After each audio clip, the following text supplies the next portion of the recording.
یا ایھا الناس، اے لوگو، انتم الفقراء الی اللہ، تم محتاج ہو اللہ کے، واللہ هو الغنی الحمید، اور اللہ محتاج نہیں ہے کیونکہ وہ خوبیوں والے ہیں اور بے پرواہ۔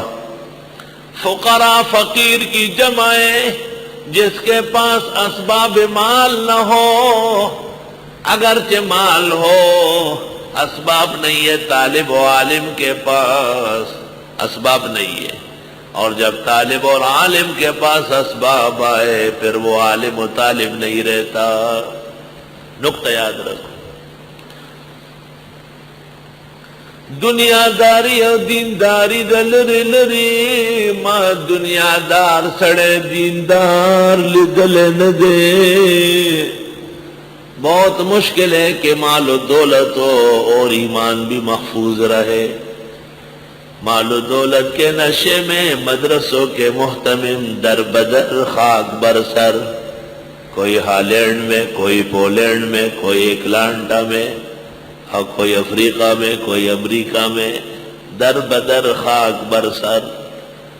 جن جن دے اسی اس بھی نگڑن دے اسی، پیسوں پر ذکر رہی۔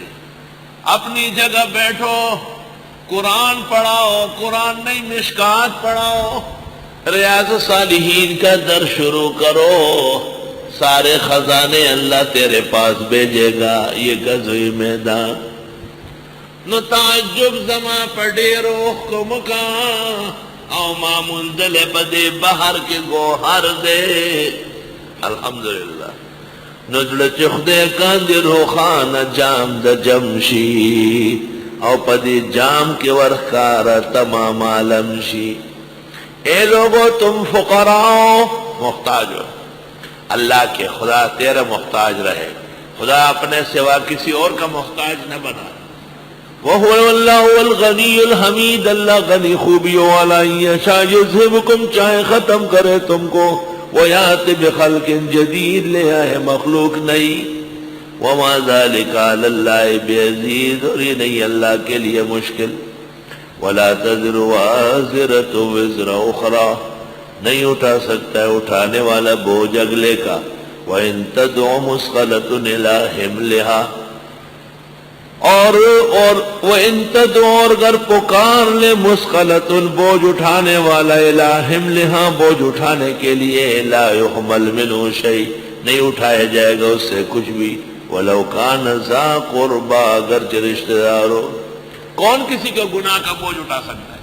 کسی کے دان میں درد ہو آپ لے لیں اس سے، کسی کی انگلی میں موچ آئیے آپ وہ موچ اپنی انگلی میں لے لیں، نہیں کر سکتے۔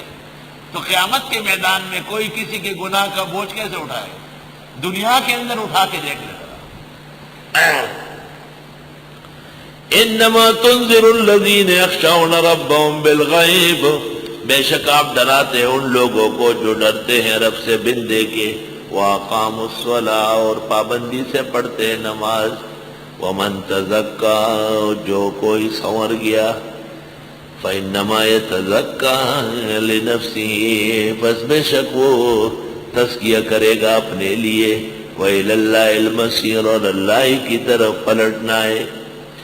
وَمَا يَسْتَوِي الْأَعْمَىٰ وَالْبَصِيرُ، برابر نہیں ہے اندھے اور دیکھنے والے، مشرک بدعتی اندھا ہے، موحد اور سنی بصیر ہے۔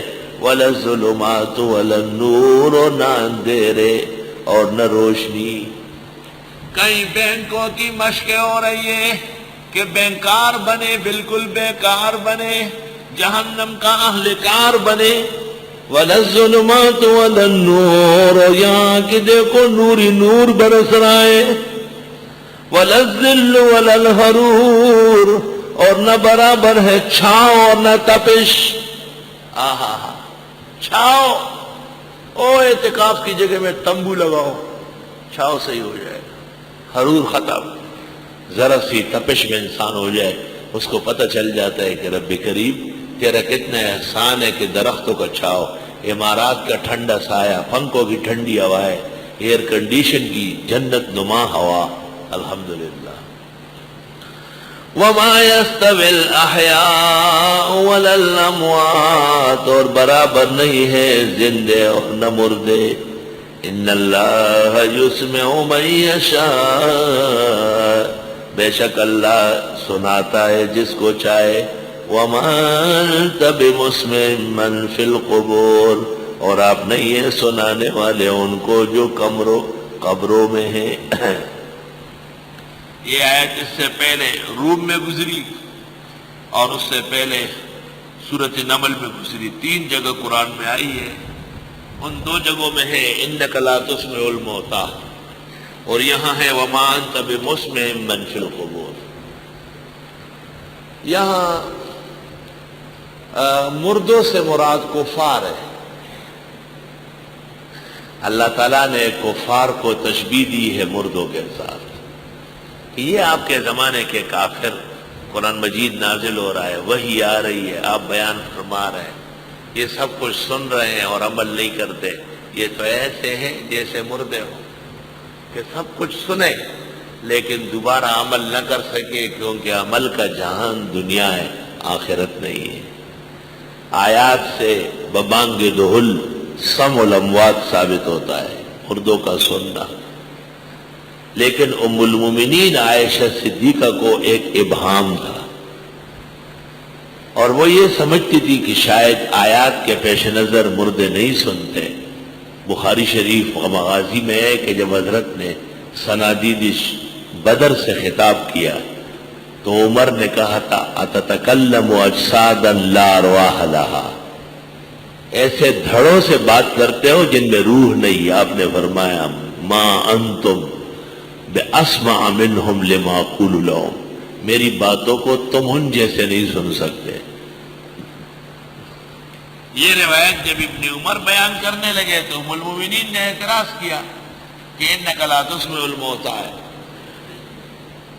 تو علماء لکھتے ہیں کہ ام المومنین کو یہ معلوم نہ تھا کہ شاید رسول اکرم صلی اللہ علیہ وسلم سے یہ روایت کئی وجوہ سے ثابت ہے۔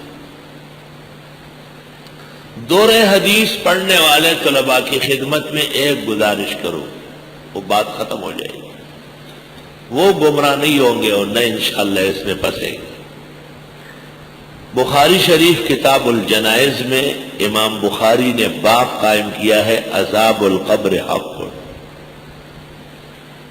کہ قبر کا عذاب ہوگا۔ پھر روایت لے آئے